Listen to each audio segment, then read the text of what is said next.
আমি বলতে পারি ওনা কেন দেবেন, কিন্তু তালাটা ভেঙে দিলে আমি দেখেছি, আমার কাছে ছবি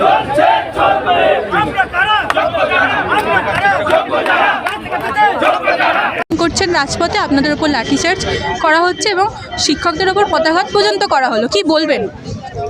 এটা তো খুবই একদম ন্যাক্কারজনক ঘটনা। কারণ আমরা আমাদের একটা নির্দিষ্ট দাবি নিয়ে বেরিয়েছিলাম, যে দাবিটা একদম সঙ্গত। কারণ আমরা যোগ্য শিক্ষক, আমাদের নাম দুর্নীতির কোনো জায়গায় নেই। আমাদের একটাই দাবি ছিল যে আমাদের মিরর ইমেজ যেটা, ওটা প্রকাশ করে যোগ্য অযোগ্যের সুস্পষ্ট তালিকা সুপ্রিম কোর্টে যদি অ্যাফিডেভিট করে আবার জমা দেওয়া হয়, তাহলে আমরা বেঁচে যাব আর কি।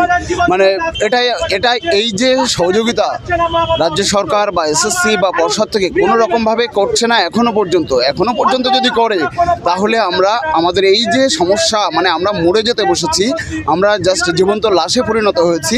তা আমাদের এই অবস্থা থেকে যাতে আমাদেরকে মুক্ত করে, আমাদেরকে সসম্মানে বেতন বন্ধ না করে আবার স্কুলে একদম মানে বহাল রাখতে পারেন। যে ভলেন্টিয়ারি সার্ভিস দিতে, না, ভলেন্টারি সার্ভিস আমরা কেন দেবো?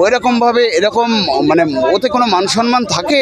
মানে আমরা কেন সিভিক টিচার হতে যাব, বা কেন স্বেচ্ছা ওরকমভাবে আমরা সার্ভিস দেবো? কারণ আমরা যোগ্যতা নিরিখে সমস্ত সব প্রসেস অতিক্রম করে আমরা চাকরি পেয়েছি। তা ভলেন্টারি সার্ভিস দেওয়ার কোনো প্রশ্নই নেই। আমরা ওটা মানি না, ওটা আমরা মানবো না। ওইভাবে আমরা কাজ করব না। আমাদের সবেতন এবং সসম্মানে সুপ্রিম কোর্ট থেকে আবার আমাদের স্কুলে আমাদের ফিরিয়ে দিতে হবে। আপনাদের আন্দোলন পরবর্তীকালে বৃহৎ আকার ধারণ করবে, পরবর্তী কি কর্মসূচি নিতে চলেছে? পরবর্তী কর্মসূচি আমরা এসএসসিকে বা রাজ্য সরকারকে বাধ্য করব, বা আমাদের একটাই দাবি যে আমাদের মিরর ইমেজ যাতে প্রকাশ করে সুপ্রিম কোর্টে ঠিকঠাকভাবে প্রডিউস করে, সেটাই হচ্ছে আমাদের এক এবং একমাত্র দাবি। এর বাইরে আর কোনো আমাদের কি আছে? এটাই হচ্ছে আমাদের বাঁচার একমাত্র উপায়।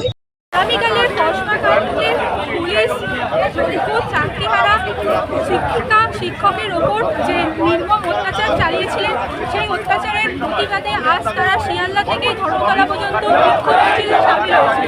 আমরা দেখলাম তাদের এই মিছিল এই মুহূর্তে ধর্মতলা এসে পৌঁছেছে এবং তারা আহ্বান করছে তাদের এই অভিযান, তাদের এই আন্দোলন পরবর্তী সময়ে আরও বৃহৎ আকার ধারণ করবে। ক্যামেরায় সঞ্জয়।